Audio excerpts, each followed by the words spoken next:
This is Julian Marley. Seeing is all about Creative Gen UK. Keep it locked right here.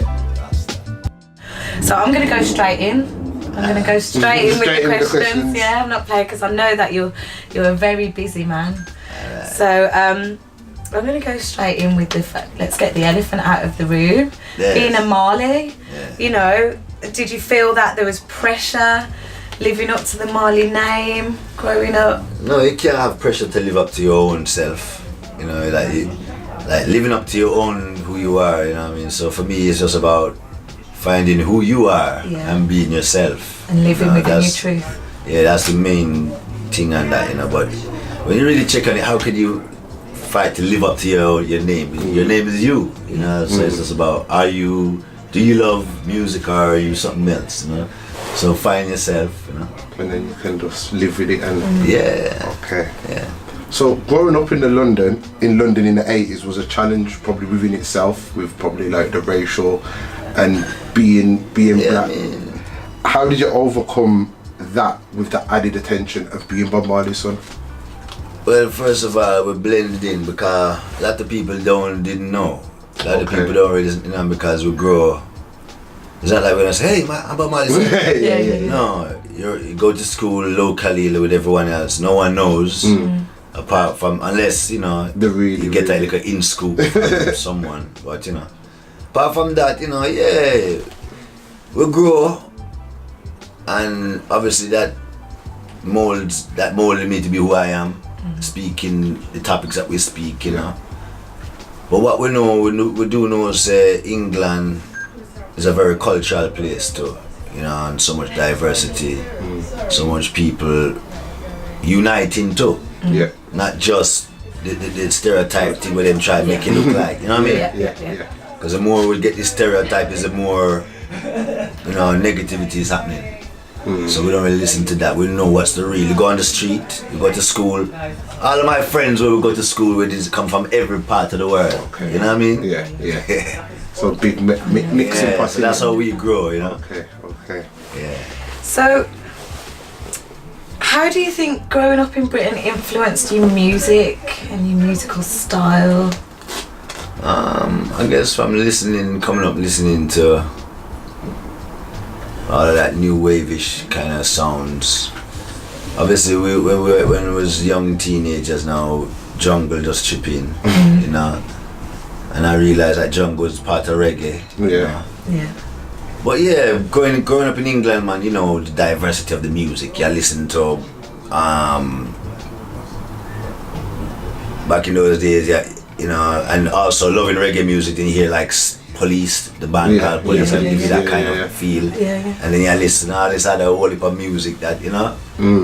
So all them influences, man, I tell you, great.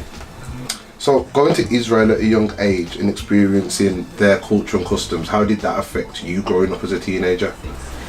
Well, when I went there, I was probably like 14, you know, so I don't really know how much it influenced me then, you know. But looking back, you know, being a godly person, growing up with your granny, you know, go church and thing, and then she don't get to go to Israel, but you get to go. Yeah. So it's like, you know, when stuff that you're hearing from your granny, you say you finally reach this place, like, wow, you know.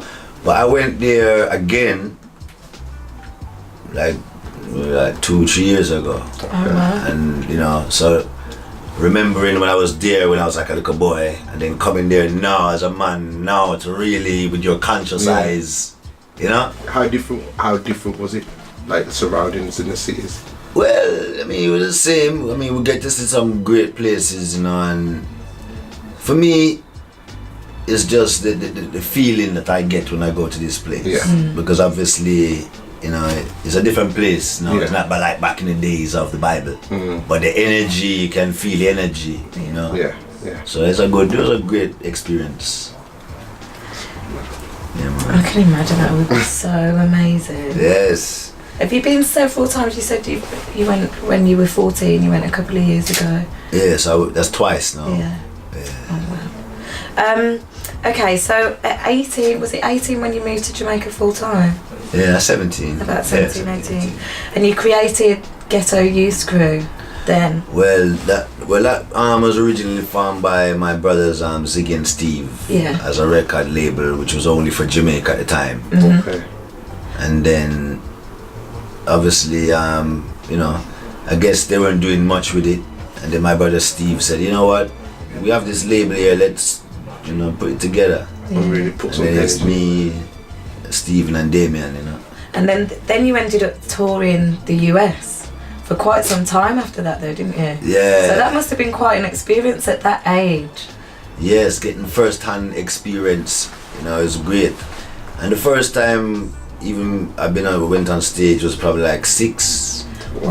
You know, and that's just having the feeling to sing, and you go to they're playing like a little bar, you know, and a little 4-piece band playing, and somebody say, hey, you wanna sing? Like, yeah. I don't remember what I was singing, but we did something. You know? That's good. So when you recorded your first album, you recorded it at the Tough Conk Studios. Yes. Did you feel like there was a musical or spiritual connection with that place? Because that's where obviously your dad recorded a lot of his work. Well, yes, and it's also your home. You know, so it's still, you know, you're picking up the energy. Just to be there alone is giving you vibes. Yeah. You know, whether conscious or unconscious, like, you know, like, wow, this is where it all happened.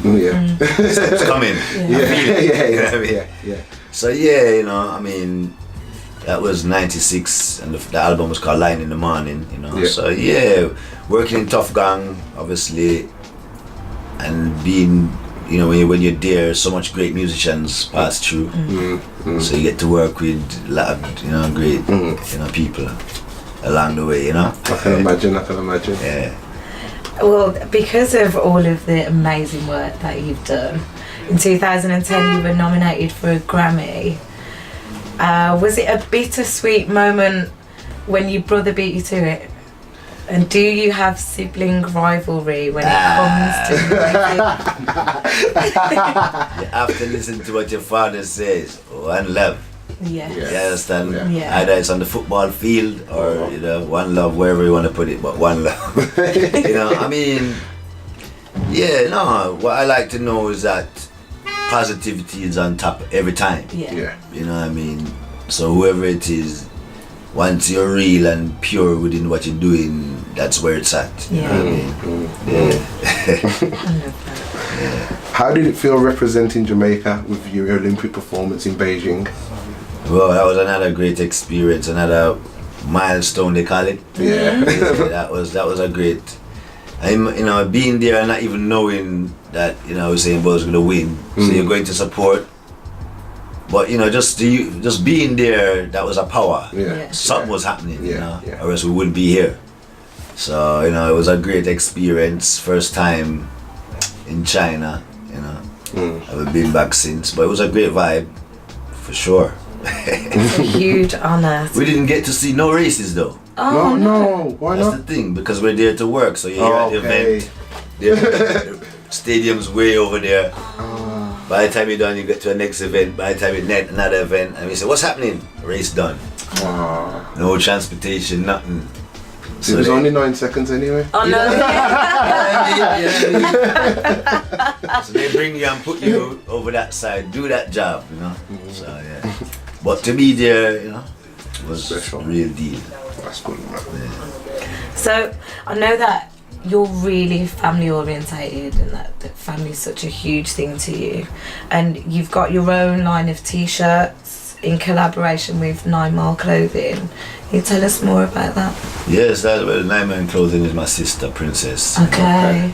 And, you know, she's printing my stuff too and putting them in line. So obviously family connection. You will work really closely together. Yeah, man. That's beautiful. That's so important. Yes.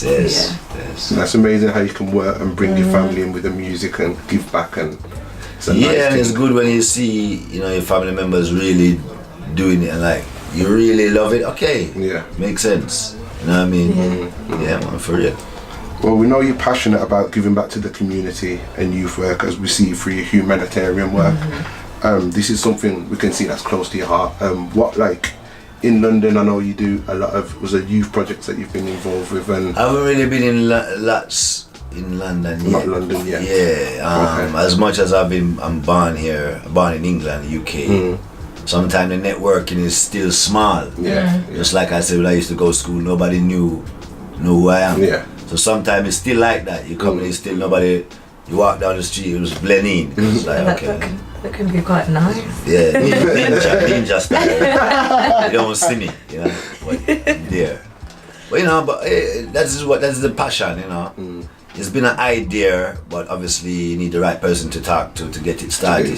So it starts in here, but who do you talk to really get it going, you know? Yeah. What about back home? You do quite a lot of youth back at home. Yeah, well, the Get to Youth Foundation, you know, does a lot of stuff in Jamaica, Ethiopia.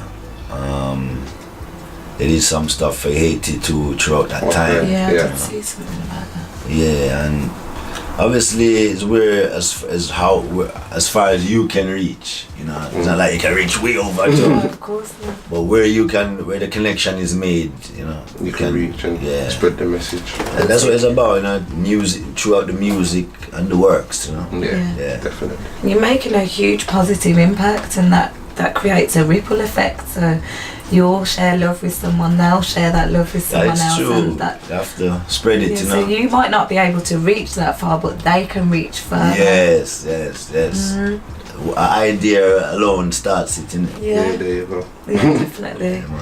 Now your newest album, As I Am, was released in January. Yes. And it's your first body of work in 10 years. Yeah. So what made you feel that this was the right, like what made you feel like this is divine timing to come back? I don't know. You know, I wasn't really checking the time. Yeah. Last time I checked, how long was the album? Man said 8 years. I said, all right, 8 years. It's time. Yeah, it's time. How long the album was? 10 years. Like, wow, that was just yesterday I asked you. So time runs fast, you know. And we're living, it's not like we're living to run down anything. You're living your life. Yeah. As the music comes, is how it's how we put it together. And I guess sometimes, you know, that's how it goes. We don't force anything.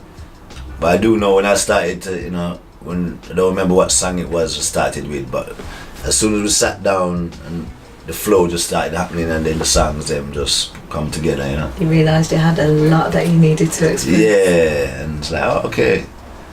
Could have been done before, but sometimes your own is when you're ready. Just like I say, you know, we don't force anything. You can't force creativity. No. It has to just come natural. And sometimes you have to nudge it a bit though. So maybe if you didn't nudge it, you know, but nudging it, you open up the door, you know. Yeah, definitely. For the inspiration, you know. And keep on track. Being a creative, that's a massive thing. We know that. 'Cause you come off track. It's true. So when can we see you performing again? What have you got to share with the viewers? Well, hopefully we can be out here touring, you know. If it was up to me, I'll be here tomorrow, you know, but you know, we'll wait for the proper booking agents and the people to really put it together properly, you know. So I would love to be out here October, you know, because we're going to be in the States like May, June. So hopefully within the autumn, we'd love that, you know. Yeah. Definitely. Yeah. You can bring some sunshine, please. Yes. Definitely. To the autumn. I feel like I'm going for the sunshine. Yeah. No, but please let us know when you are back, because we would love to come and watch. Alright, definitely. Guys, I just want to everybody make some noise for Julian Marley, man. Yeah. Thank you, man. It's been a Thank you very much. Thank you so much.